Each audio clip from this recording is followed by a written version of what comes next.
would commit the most horrible murder.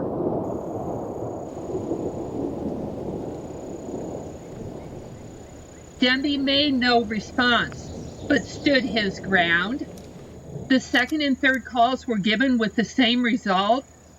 Mr. Gore then, without a moment's warning, leveled his musket against the face of Demby.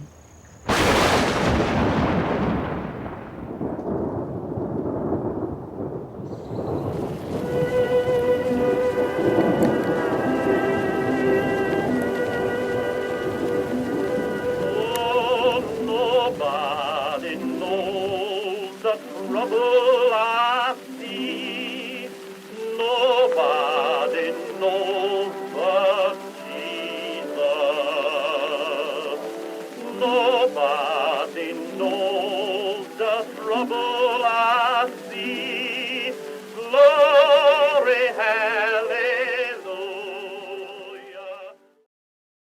What if you learned that ancestors in your family tree owned slaves, profiting off the exploitation and abuse of innocent victims? If your great-grandfather was forced into indentured servitude as a child against his will, wouldn't owning slaves feel wrong? There is some question about the year and place my seventh great-grandfather was born, as well as the ship he came to America on, and how many years he was in indentured servitude. Most documentation says age 15. My cousin Tom believes it was actually 8. Either way, our ancestors went from Warner, patriarch of the Hornback family, to Benjamin Hornback, personally owning slaves in a little over 100 years, which was perfectly acceptable, perhaps even admirable in colonial society. Since exact years of servitude and slavery aren't available, I'm basing my estimates on approximate birth years, 1650 to 1750. I have so many questions. Like, how was it possible for our third president, Thomas Jefferson, to write in the Declaration of Independence, all men are created equal, when he owned over 600 slaves?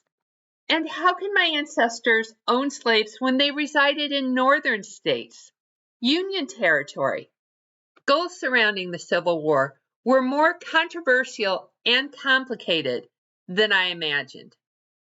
The Union's objective, the North, were to preserve the Union and later to abolish slavery.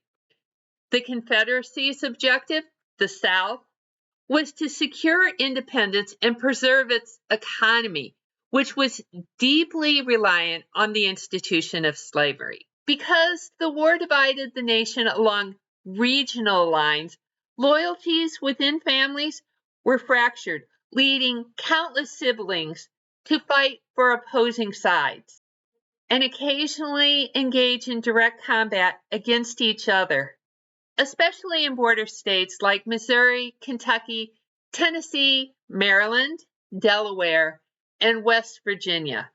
Juneteenth celebrates June 19, 1865, the day enslaved African Americans in Galveston, Texas, were finally informed they were free.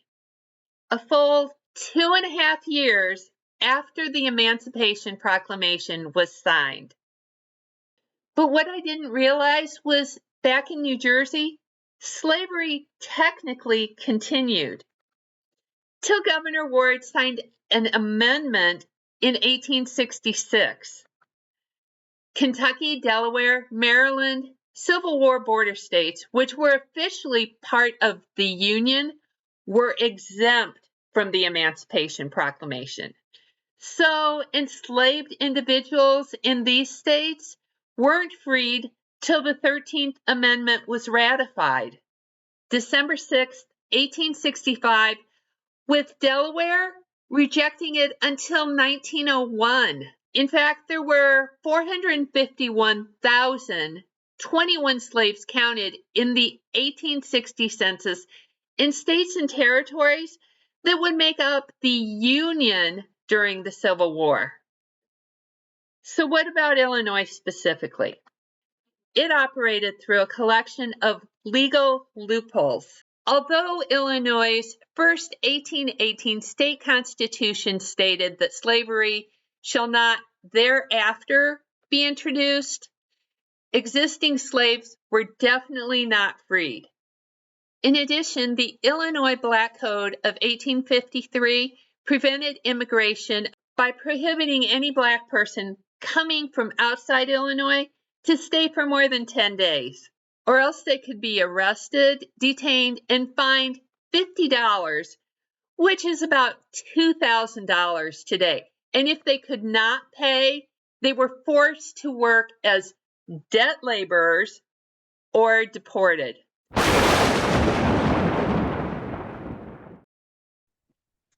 Hi, Tom.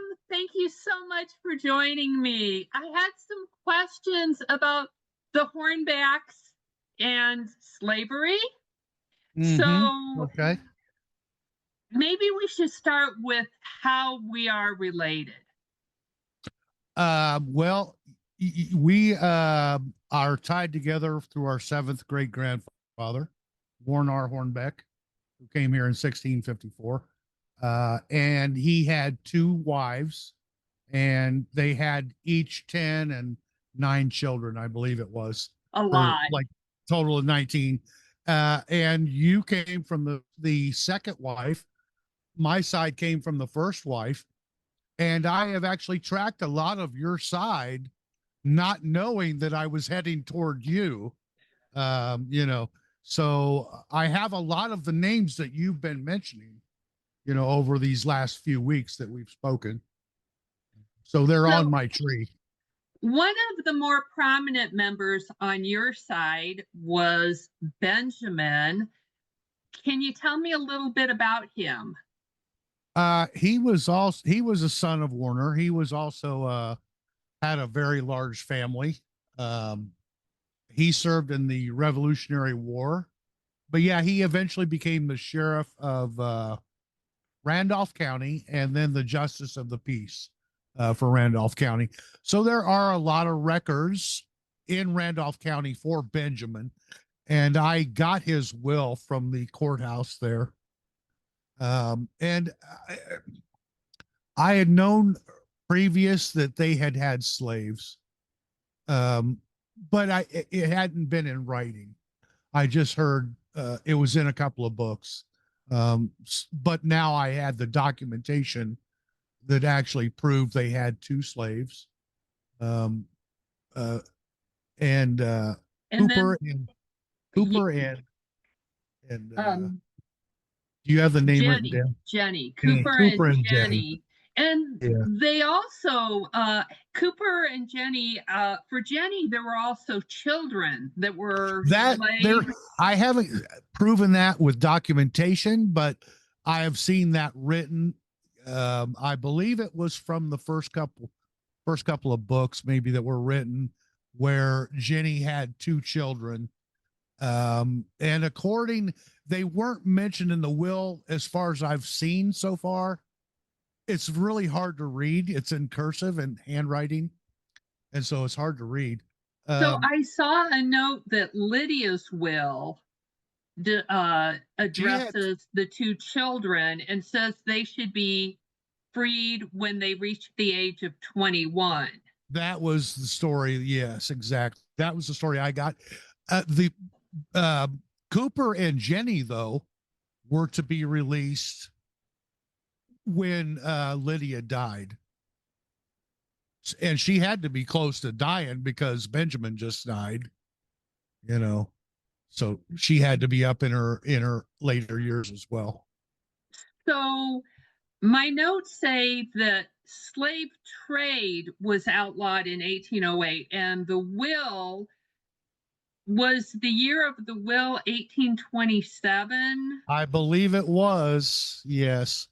I'm sure they were probably grandfathered, to be able to keep the slaves, because that means they had the slaves at least over 20 years. Yeah. Do you think those are the real names? I do not. I do not think that those are kind of real names at all. Anglo-Saxon names.